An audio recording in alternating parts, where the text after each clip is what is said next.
They left a gasping infant in my arms and vanished with the cash meant to save his life.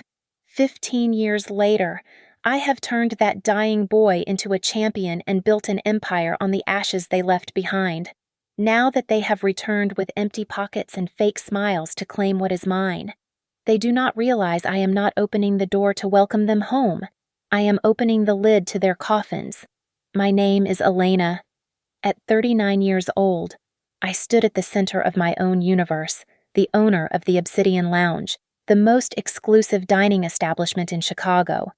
My life was a well-oiled machine of high-end reservations, Michelin stars, and financial statements that were always in the black. It was a stark contrast to the chaos of my 20s, a fortress of stability I had built brick by brick. My greatest achievement, however, was not the crystal chandeliers above me or the imported marble beneath my feet. It was Leo. My son was 15 years old, a miracle of biology and sheer maternal will.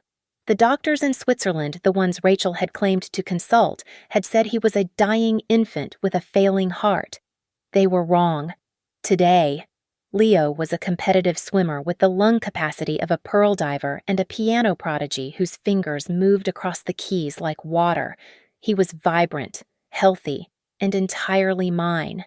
The bond we shared was forged in the fire of survival. We were a team of two against the world. The serenity of my Tuesday morning shattered with the arrival of the mail.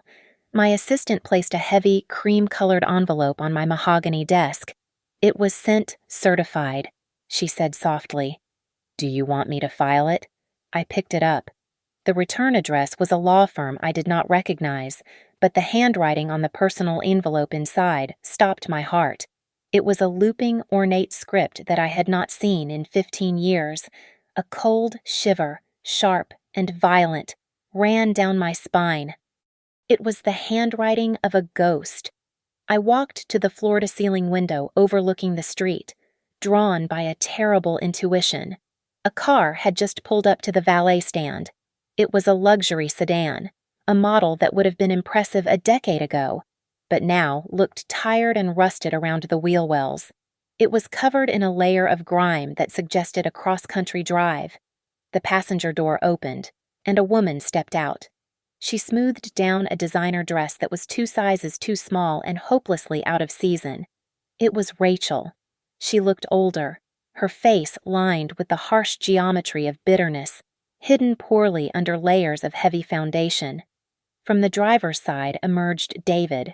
My ex-husband looked gaunt, his once charming smile replaced by the nervous twitch of a man who spent too much time looking over his shoulder. He adjusted his tie, his eyes immediately scanning the facade of my building, not with admiration, but with the hungry calculation of a vulture. I went down to the lobby to intercept them. I would not let them tarnish the sanctuary I had built. As soon as the glass doors parted, Rachel saw me, her face contorted into an expression of theatrical relief. "Elena!"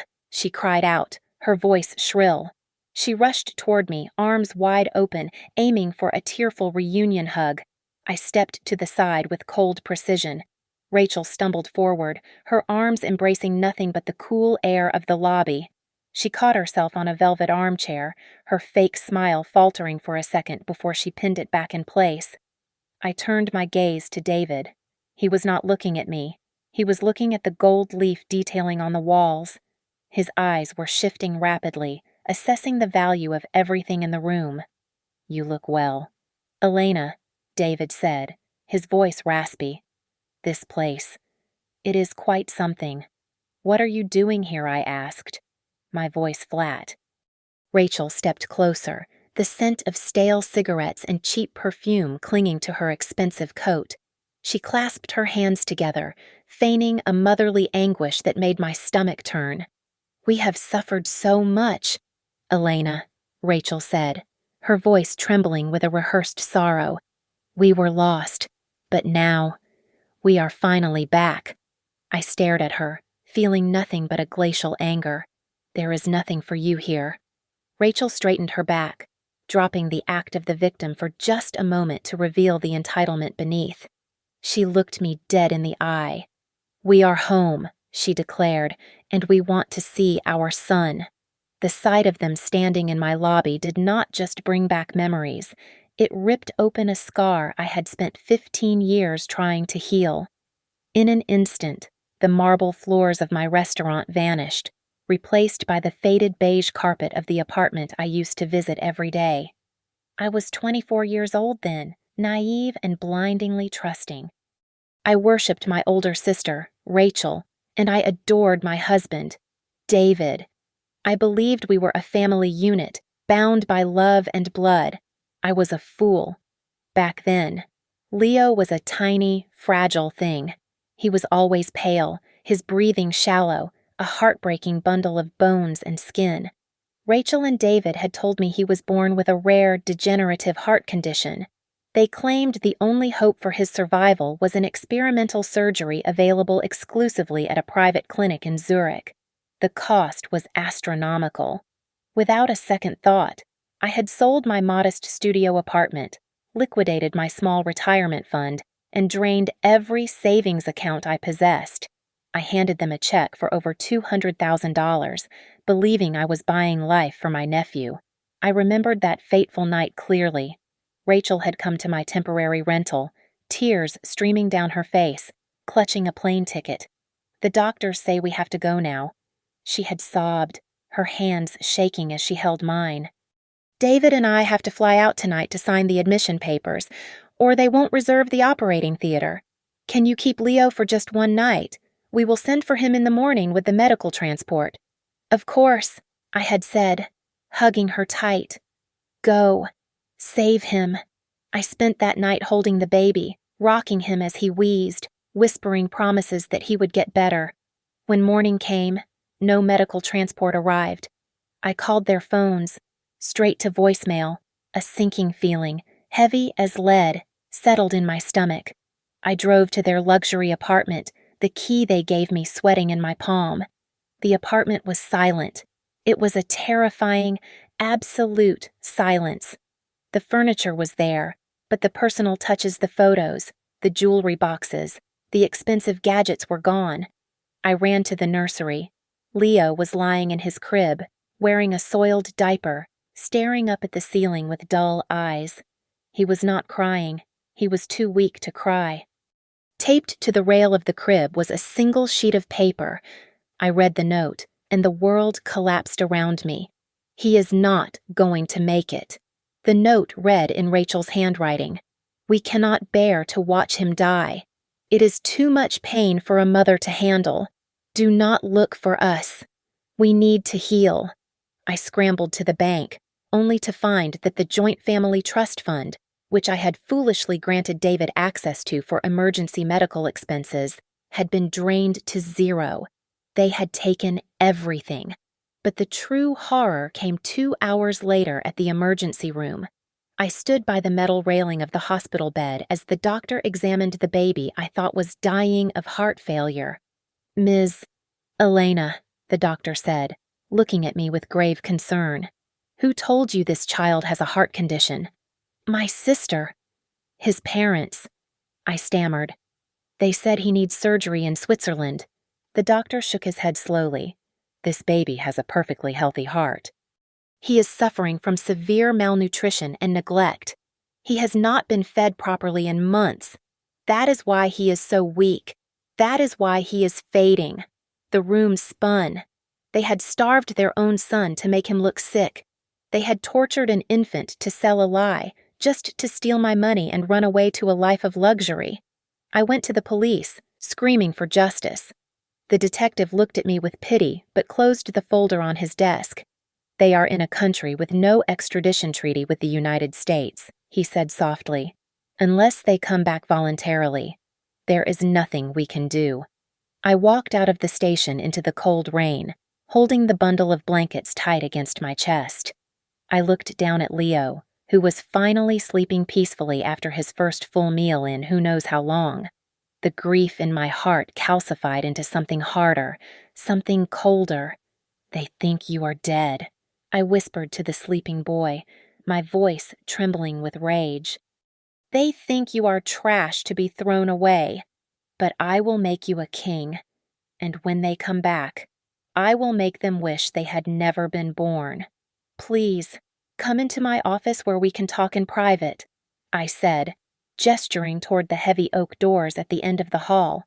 As I walked behind them, I slipped my hand into my pocket and tapped the screen of my phone to ensure it was on silent mode. Once we were inside, I sat behind my desk and casually brushed my fingers against the underside of the mahogany surface, pressing the small button that activated the high-fidelity recording system I had installed years ago for hostile vendor negotiations. Today, it would capture something far more venomous. Rachel collapsed onto the leather sofa, burying her face in a handkerchief that looked suspiciously dry. "Oh, Elena," she wailed, her voice thick with a performance she must have perfected over the last decade. "You have no idea what we have been through. Europe was not a paradise. We were victims, bad investments, people who promised us the world and took everything. We have been living in exile, crying ourselves to sleep every night thinking about our poor, sick Leo." I watched her with a clinical detachment. It was a lie. Every word was a lie. David paced the room, his hands clasped behind his back in a poor imitation of a concerned father. However, his eyes betrayed him. I saw his gaze linger on the limited edition sculpture on my bookshelf, then drift to the safe in the corner. He was not looking for his son. He was appraising the inventory. "It kills me," David said, turning to me with a furrowed brow. "To think of him suffering all these years. Is he still in the wheelchair? Does he still need the oxygen tank?" The question hung in the air, revealing the depths of their ignorance. They had not bothered to do even a basic internet search. They assumed Leo was exactly as they had left him, a dying burden. They had no idea he was the captain of his swim team. "He requires a lot of care," I said vaguely, leaning back in my chair. "It has been very expensive." "That is exactly why we are here," Rachel said, suddenly dropping the handkerchief. Her eyes sharpened. "Dad passed away last month." "Elena, did you know?" I nodded. "I knew because I had paid for the funeral they did not attend." "Well," Rachel continued, leaning forward, "he left a significant trust fund for Leo. A fortune, really. But the stipulations are strict. The funds can only be managed by the legal guardians until the child turns 18. Since David and I are his biological parents, we need to take over. We need to do what is right for our boy." So there it was. They were drowning in debt, likely from gambling given David's twitchy demeanor, and they saw Leo not as a son, but as a key to a vault. "But you abandoned him," I said softy, testing the waters. Rachel's face hardened. "We left him in your care because we were broken. And technically, Elena, you never legally adopted him. You have no paperwork. If we wanted to, we could call the police right now and say you kidnapped him. Imagine the scandal for your lovely restaurant. It was a threat, clumsy and desperate. They were trying to gaslight me, to twist their desertion into my crime." I let my shoulders slump.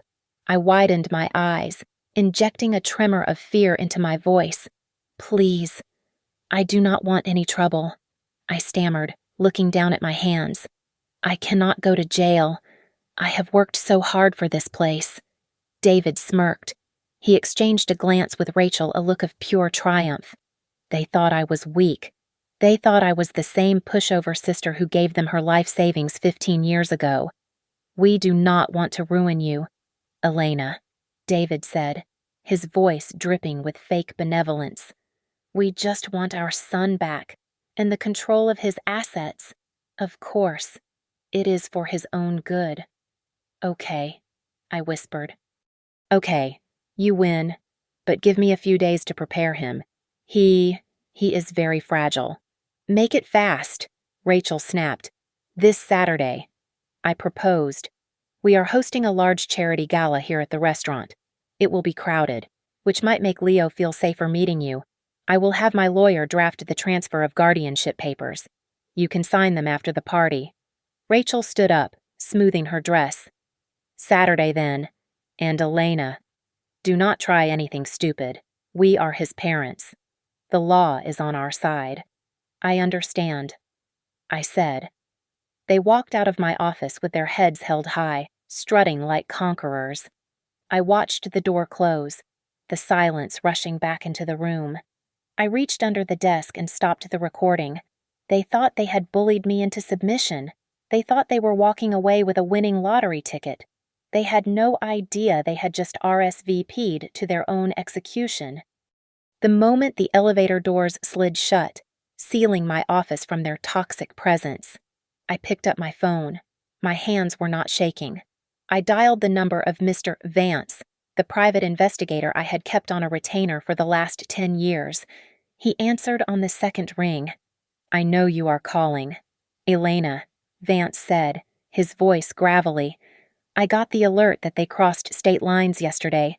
I just emailed you the full dossier on their European vacation. I opened my laptop, the screen filled with images that made my blood boil. There were no photos of grieving parents mourning a dying child. Instead, there were high-definition shots of Rachel and David sunbathing on yachts in the Mediterranean, throwing chips onto roulette tables in Monaco, and drinking vintage wine in Paris. They looked euphoric. They had spent 15 years living like royalty on the money meant to save a baby's life.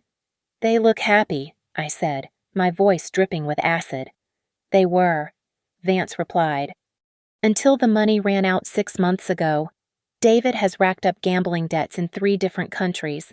They are desperate, Elena, and desperate people make mistakes. I hung up and walked to the wall safe hidden behind a painting of the Chicago skyline. I spun the dial and pulled out a dusty, yellowing file folder. Inside were the original forged medical records Rachel had used to solicit donations from local charities before she fled.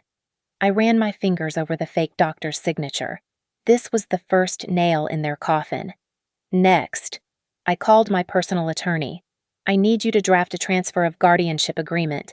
I told him, make it look standard, official, and ironclad. But leave the signature line for the judge blank. It needs to be a prop, nothing more. The front door of the apartment above the restaurant slammed open. Leo was home from school. He walked into the office, tossing his swim bag onto the sofa. He was tall, broad-shouldered, and radiating the kind of vitality that comes from endless hours in the pool. Mom, you should have seen me today, Leo said, grinning. I shaved 3 seconds off my freestyle. I looked at him, my heart aching with a fierce, protective love. Leo, sit down. We need to talk. I told him everything. I did not sugarcoat the abandonment, the theft, or the lie about his heart condition.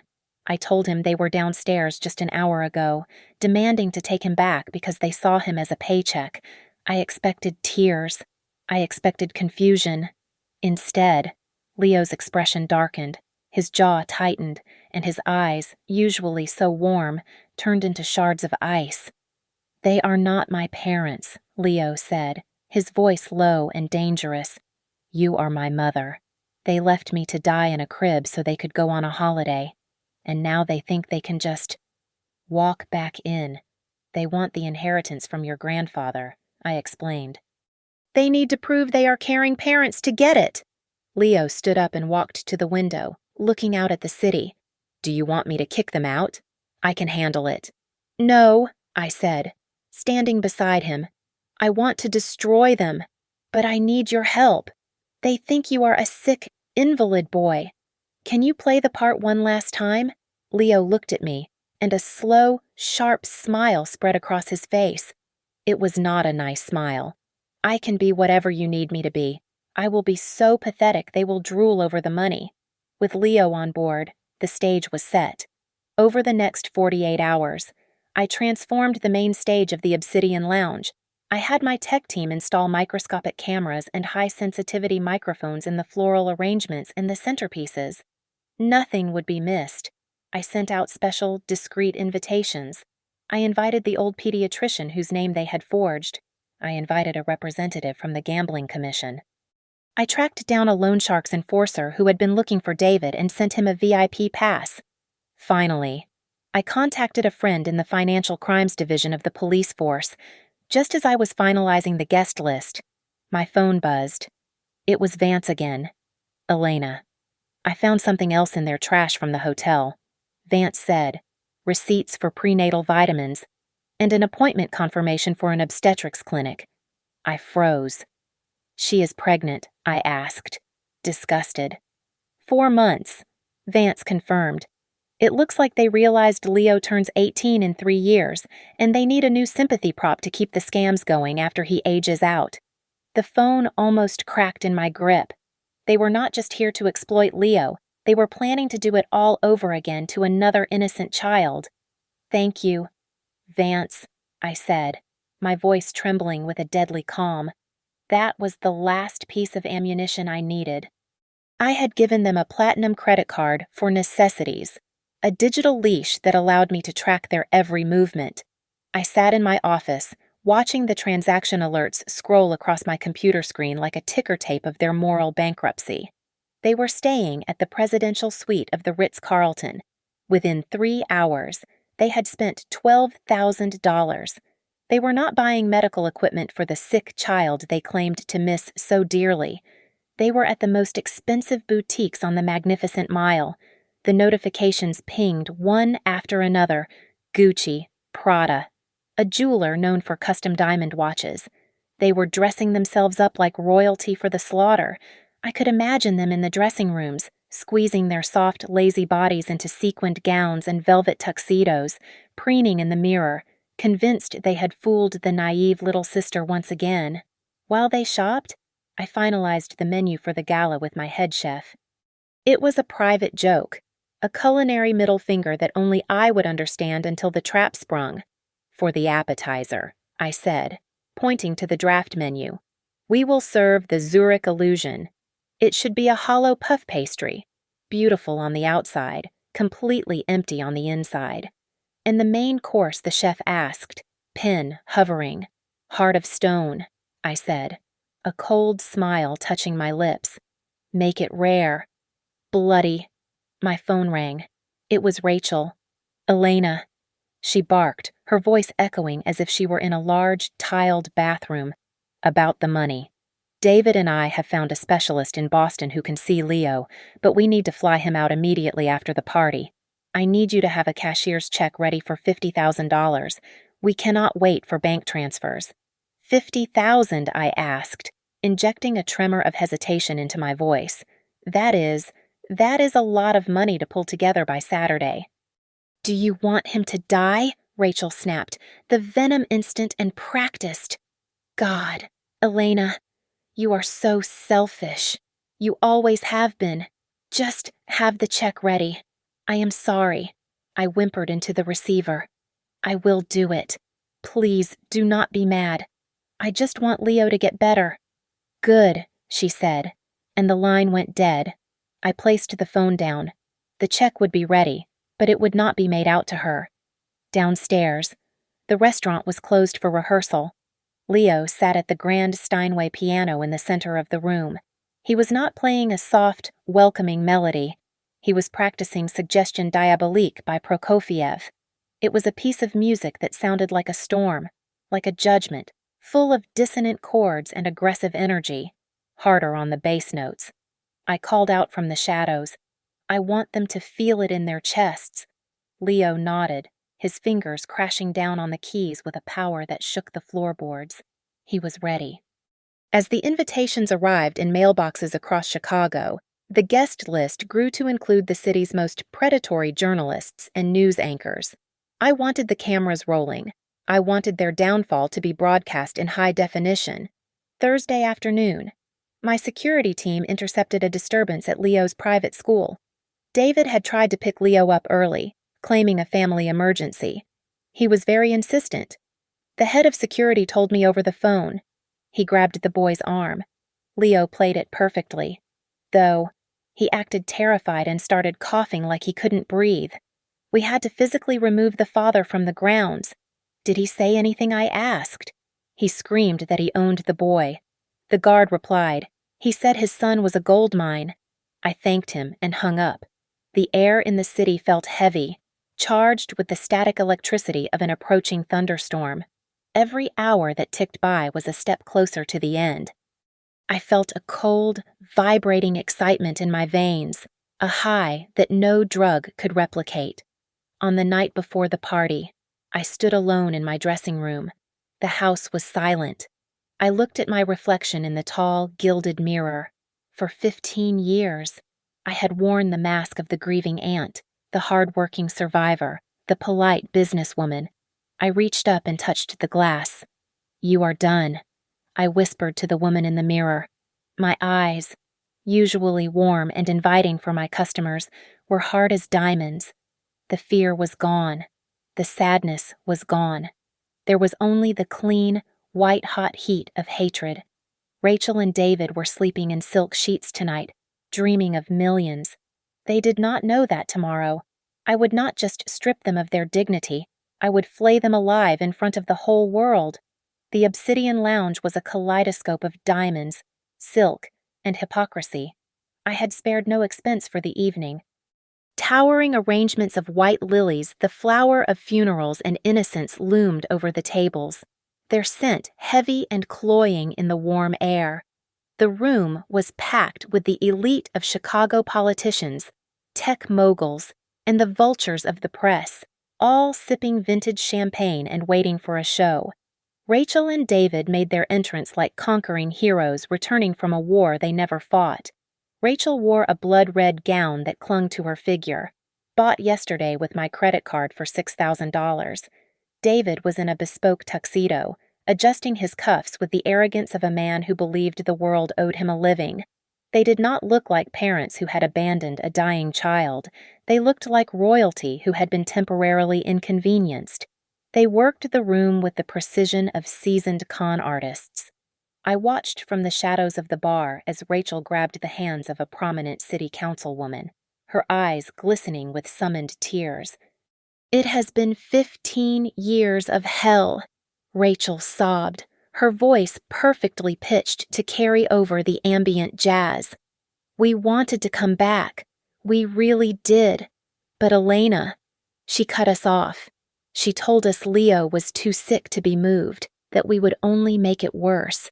She kept our baby from us." A ripple of murmurs went through the crowd. Heads turned in my direction. I felt the weight of their judgment, the sharp, stinging glances of people who were suddenly rewriting their opinion of me. To them, I was no longer the successful entrepreneur. I was the jealous sister who had stolen a child. I played my part. I lowered my head, keeping my eyes fixed on the tray of hors d'oeuvres I was holding. I moved through the crowd, offering drinks with a trembling hand, looking every bit the guilty, submissive sibling. "I am so sorry," I whispered to a guest who glared at me. I wanted what was best for him. I approached the VIP table near the stage where Rachel and David had set up court. They were drinking expensive scotch, their faces flushed with the intoxication of attention and impending wealth. Rachel saw me, and her expression hardened instantly. She slid a thick manila envelope across the white tablecloth. "Sit down, Elena," she hissed, her voice low so the nearby guests could not hear, "and sign the papers. Now. We are not waiting until the end of the night." "But Leo is not even out here yet," I said, my voice shaking.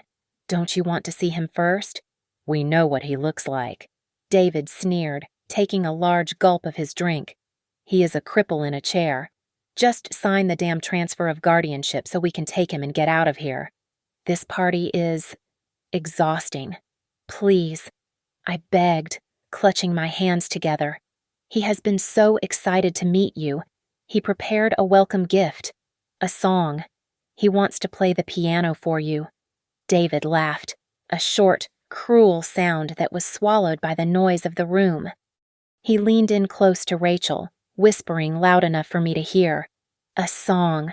Seriously, the kid can barely breathe, and she thinks he can play. It is going to be pathetic, just wheezing and banging on keys. God, this is going to be embarrassing." Rachel rolled her eyes but leaned back, crossing her arms. "Fine.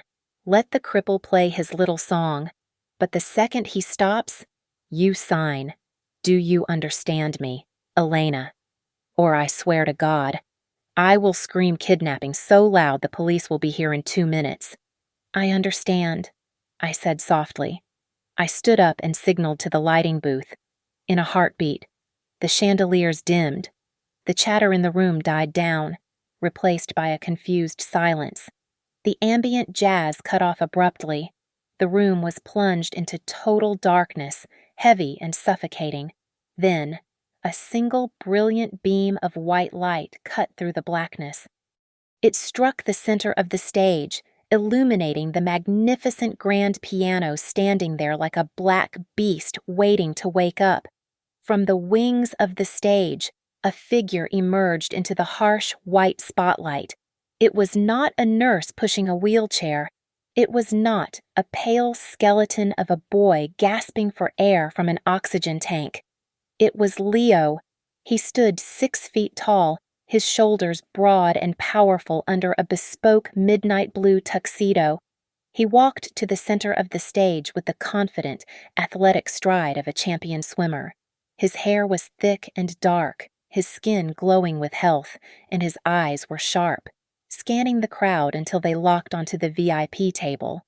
The sound of shattering glass sliced through the silence. I watched with deep satisfaction as the crystal flute of expensive Cabernet Sauvignon slipped from Rachel's slack fingers.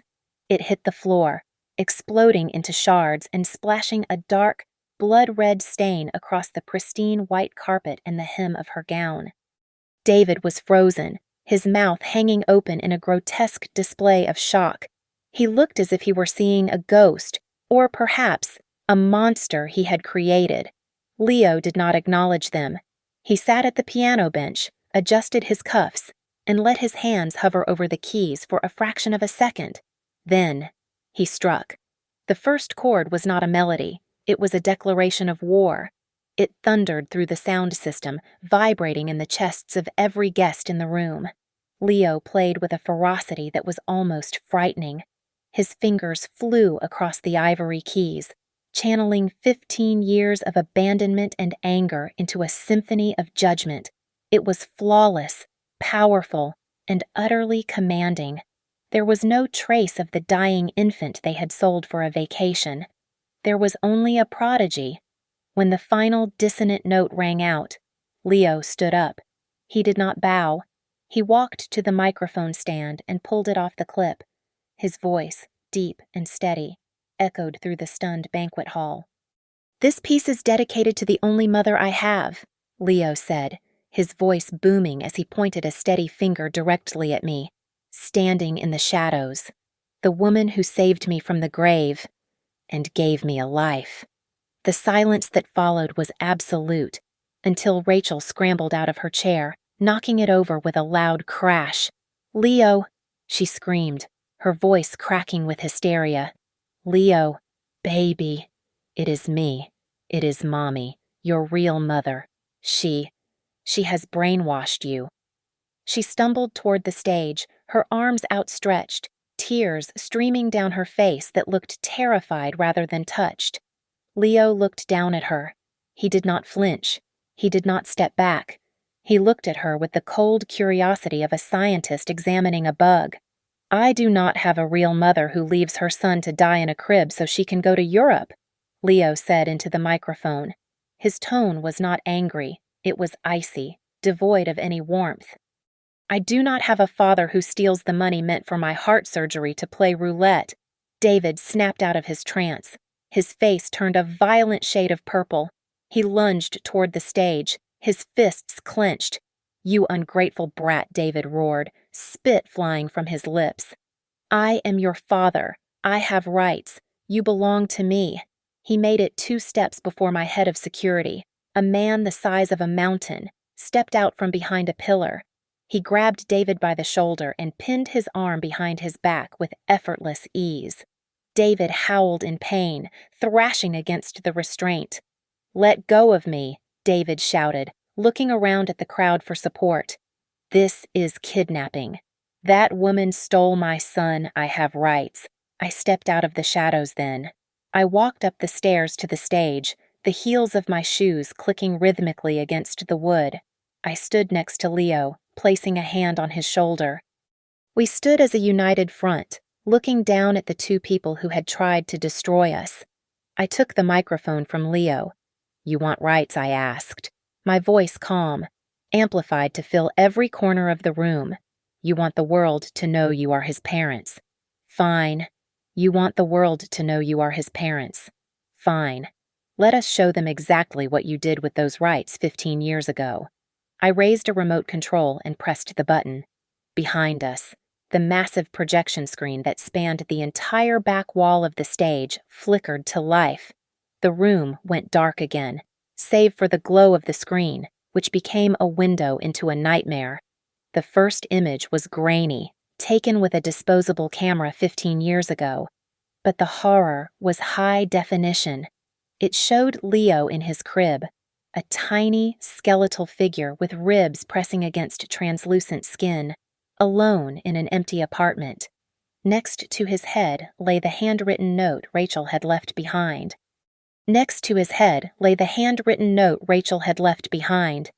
The handwriting was magnified to 10 feet tall so every guest could read the cruel, looping script.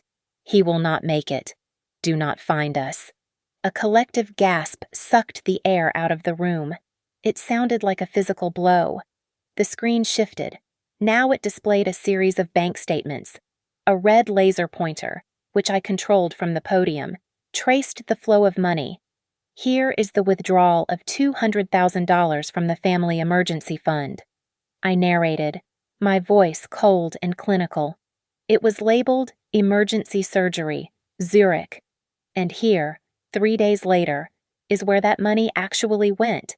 The screen flashed logos of the Casino de Monte Carlo and luxury hotels in Monaco. The dates matched perfectly. The amounts were staggering. $10,000 for a suite, $5,000 for a single dinner.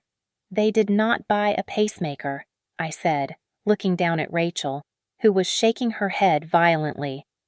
"They bought champagne." Then came the audio. I pressed a button, and Rachel's voice, recorded just 2 days ago in my office, boomed through the speakers. It was crisp and clear. "He is a cripple, a burden. We just need the guardianship to access Dad's trust fund.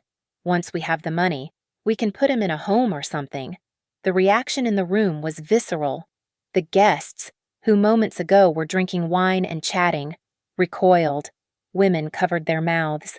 Men glared at the couple with undisguised disgust. The facade of the grieving parents had not just cracked, it had been pulverized. I clicked the remote again. Documents appeared showing forged medical records. "This is the heart condition diagnosis," I explained, "signed by a Dr. Roberts. But as you can see from the database of the medical board, no such doctor exists. Rachel created him on a laptop to defraud 3 different children's charities of $50,000.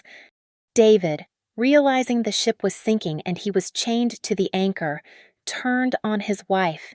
He grabbed Rachel's arm, his eyes wide with panic.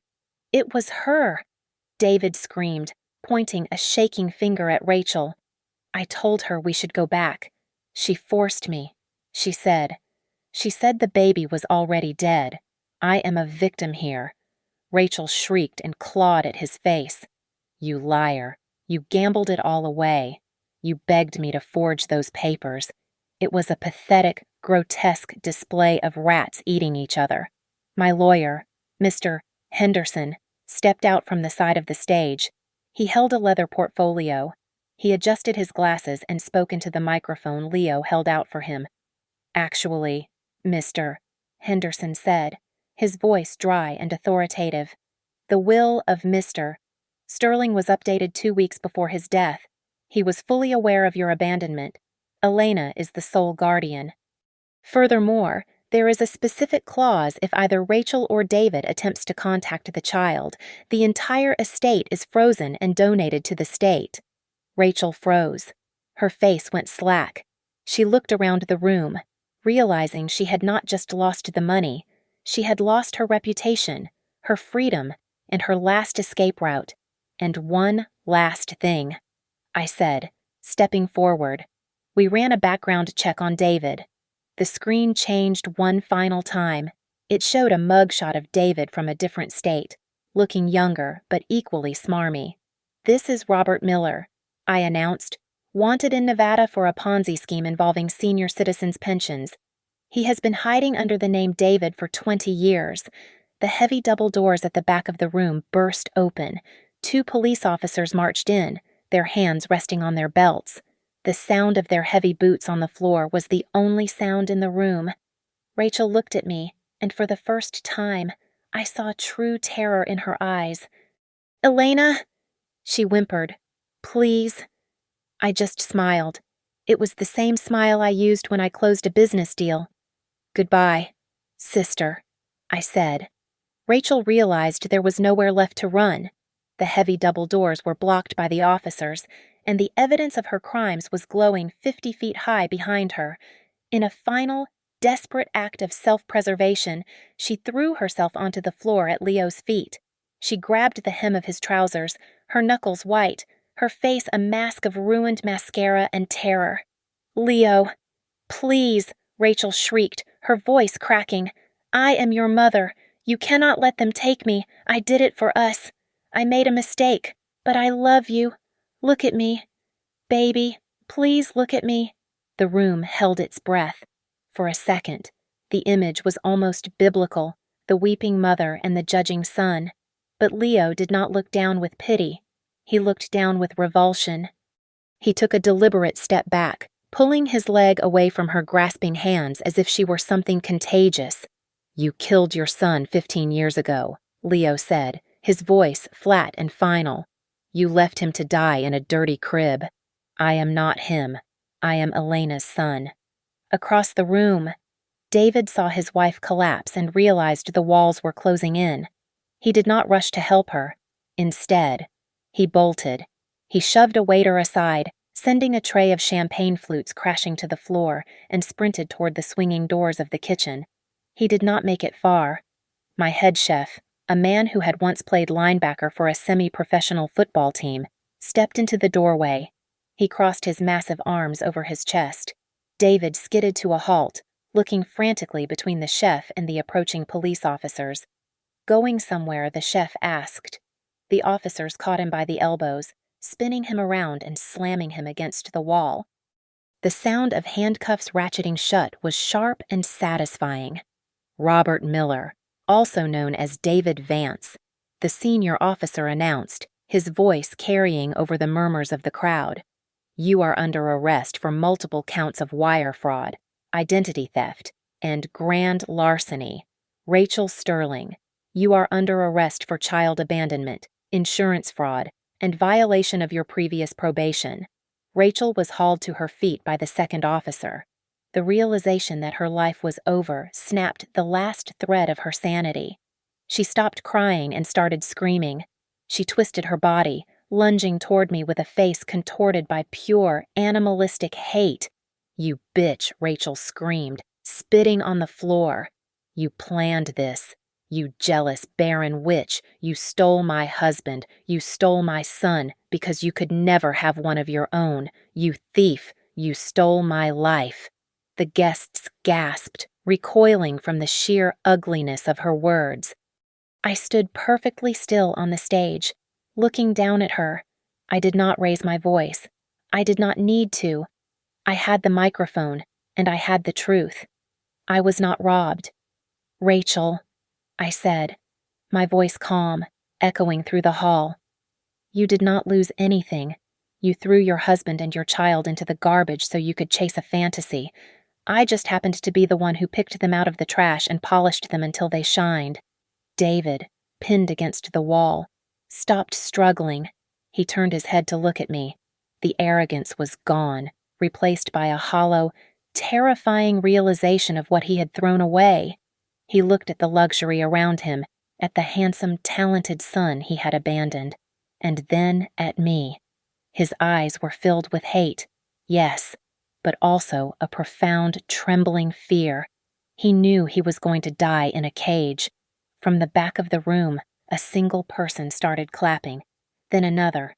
Within seconds, The entire banquet hall erupted into applause. It was a surreal, thunderous sound. They were not applauding the party or the music. They were applauding the savage, poetic justice they had just witnessed. "Get them out of here!" the officer commanded. Rachel continued to scream obscenities as she was dragged backward toward the exit. Her heels dragged across the carpet, leaving 2 long lines in the plush fabric. "It is not fair. It is my money. He is my son." Her voice faded as the heavy doors swung shut behind them, cutting off her wails. The sudden silence that followed was heavy, ringing in my ears. The tension drained out of the room, leaving behind a clean, empty space. I turned to Leo. He was standing tall, his chest heaving slightly, his eyes bright. He looked at me and nodded. We were the only 2 left standing on the stage, bathed in the white spotlight, surrounded by the ruins of the people who had tried to break us. We had won. The heavy doors slammed shut, sealing the toxicity of my past outside the walls of the Obsidian Lounge. The silence that followed was thick, the kind of silence that usually follows a gunshot. I lifted the microphone to my lips one last time, my hand steady, my pulse finally slowing to a comfortable rhythm. "Please," I said, a genuine smile breaking across my face for the first time that evening. "Do not let the trash taking itself out ruin the champagne. Tonight, we are not just celebrating a charity gala, we are celebrating freedom." I looked out at the sea of stunned faces and raised my glass. And regarding the inheritance my sister was so desperate to steal, I continued, my voice ringing with authority. "I am pleased to announce the immediate formation of the Leo Foundation. Every single penny of the trust fund will be used to provide legal and medical aid to children who have been abandoned or exploited by their guardians. The money they wanted for their gambling debts will now save lives." The applause that followed was not polite, it was raucous. The party continued into the early hours of the morning, but the air felt lighter, cleaner, as if a storm had finally broken. 3 weeks later, the trial of Rachel Sterling and Robert Miller dominated every newspaper in Chicago. It was a circus, and I sat in the front row for every single session. The prosecution was ruthless, but the final nail in their coffin came from their own incompetence. During the search of their hotel room, police had seized a battered vintage suitcase David had dragged across Europe. Hidden in the lining was a handwritten letter from David to a criminal associate, dated 2 years prior. In the letter, David had outlined a Plan B if they ever managed to get custody of Leo. If the kid becomes too much of a burden or the medical bills get too high, the letter read, "We can always stage a swimming accident. He has a history of heart trouble. No one would question it if he drowned. Then the insurance payout would be 100% ours." The audible gasp in the courtroom when the prosecutor read those words was the sound of their lives ending. The jury took less than 2 hours to deliberate. Because of the premeditated nature of the conspiracy and the sheer cruelty of their crimes, the judge showed no mercy. They were both sentenced to 50 years in a maximum security federal prison, with no possibility of parole for at least 30 years. They would die in cages, just as they had left Leo to die in a crib. With the chapter of my past finally closed, I decided to scrub the last remnants of them from my life. I sold the old apartment, the place where I had spent so many nights crying over unpaid bills and a sick baby. I bought a sprawling modern villa on the shores of Lake Michigan. It was a house filled with light, open spaces, and the sound of waves crashing against the shore. Leo thrived in the freedom. He graduated as the valedictorian of his high school class and was accepted into the most prestigious music conservatory in the country on a full scholarship. On his 18th birthday, we stood in a courtroom one last time, not for a trial, but for an adoption hearing. He officially changed his last name to mine. He was no longer a Sterling. He was my son, in name and in blood of the heart. On a crisp autumn evening, I sat on the balcony of my restaurant, looking out over the glittering skyline of Chicago. I held a glass of vintage Pinot Noir in my hand. the same wine I had been too poor to afford 15 years ago. The city below moved with a frantic energy, but up here, everything was peaceful. My phone buzzed on the table. I glanced at the screen. It was a notification from the inmate communication system. Incoming video call request from prisoner 8940, Rachel Sterling. Reason requesting final visitation. I stared at the screen. I could imagine her in her gray jumpsuit, stripped of her fake diamonds and her delusions, sitting in a cold booth, desperate for one last chance to manipulate me, to beg, to blame. I took a sip of my wine, the rich, dark flavor coating my tongue. I did not feel anger anymore. I did not feel sadness. I felt absolutely nothing. With a calm, deliberate motion, I pressed the red block button. I turned my chair around to face the open doors of the balcony. Inside, Leo was playing the piano for the dinner guests.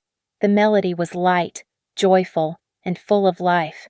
I realized then that the sweetest revenge was not seeing them in handcuffs, though that was satisfying. The true revenge was sitting here, drinking this wine, listening to my brilliant son play, and living a life so magnificent, so full of love and success, that they could never, ever touch it. Thank you so much for listening to my story. Please comment down below where you are listening from. I would love to hear your thoughts and share our experiences. Don't forget to subscribe to Lily Revenge Stories, like the video, and smash that hype button so this story can reach even more people.